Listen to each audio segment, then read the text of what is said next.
Antron Singleton.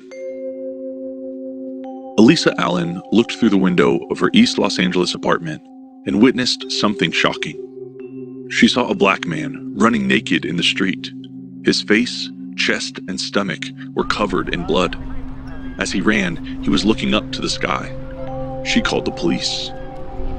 When she hung up the phone, Allen ran to her friend's apartment. 21-year-old Tanisha Yesai had been spending time with Antron Singleton, the man she'd seen running in the street. When Allen entered Yesai's apartment, she let out a blood-curdling scream upon seeing what had happened to her friend.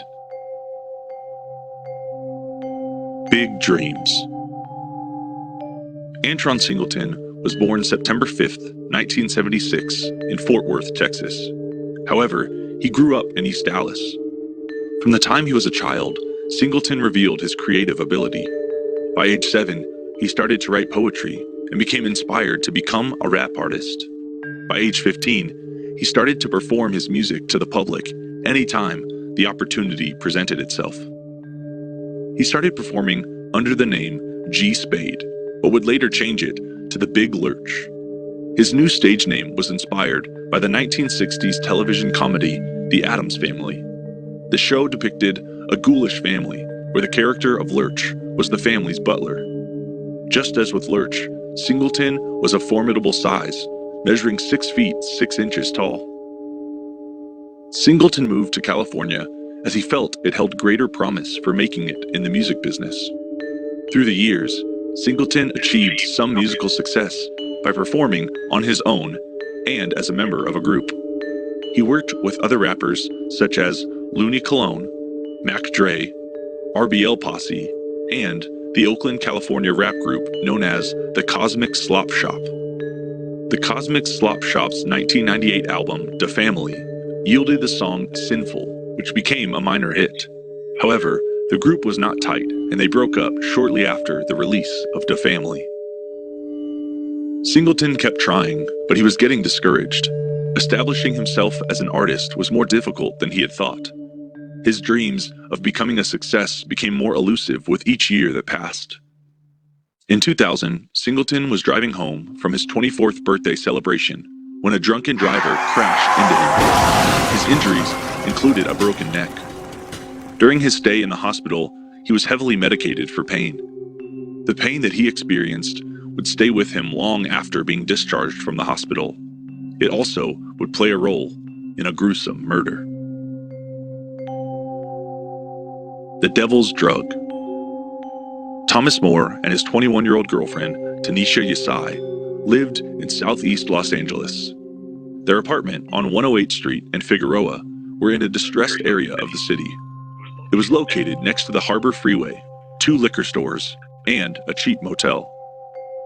On April 19, 2002, Moore and Singleton got together to smoke PCP. Singleton used PCP because it relieved him from his lingering pain. Singleton knew Moore from the music business and was visiting the area to record an album. Yesai was not at the apartment, as she and her 2 children were visiting a friend. On April 20th, in the afternoon, Singleton experienced a powerful pain. The pain-killing comfort from the night before was rapidly fading. Looking around his shabby apartment, he realized he was out of drugs.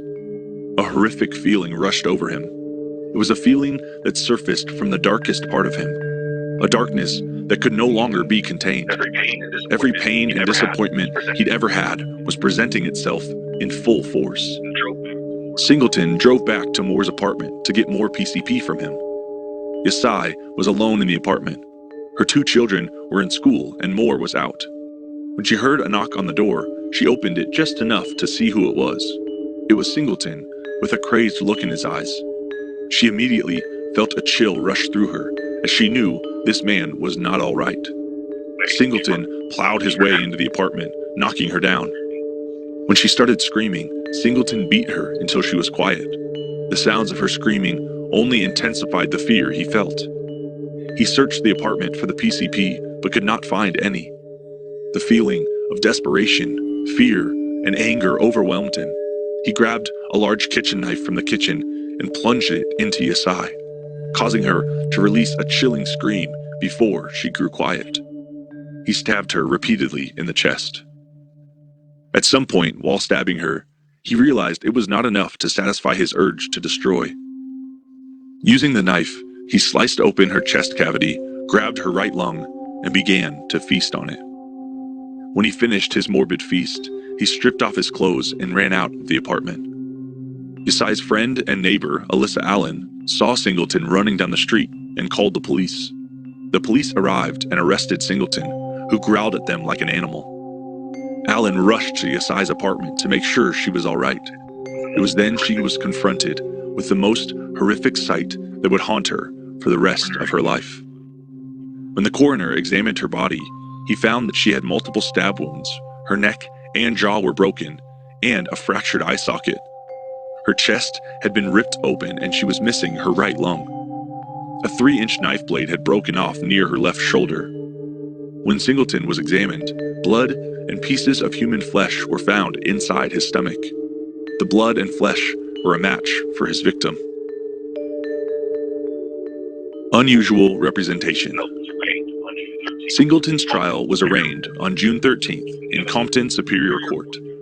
Hearing the evidence, Superior Court Judge Jack W. Morgan ruled that Singleton was sane at the time of the murder and would stand trial.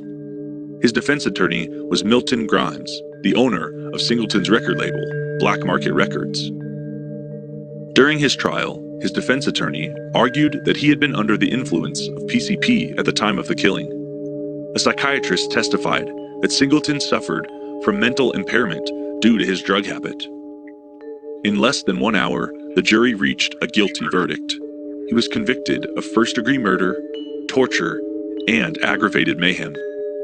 Singleton is serving a life without the chance of parole. The judge added a second consecutive life sentence. He is serving his time at the California State Prison in Lancaster and has spent more time in solitary confinement than out of it.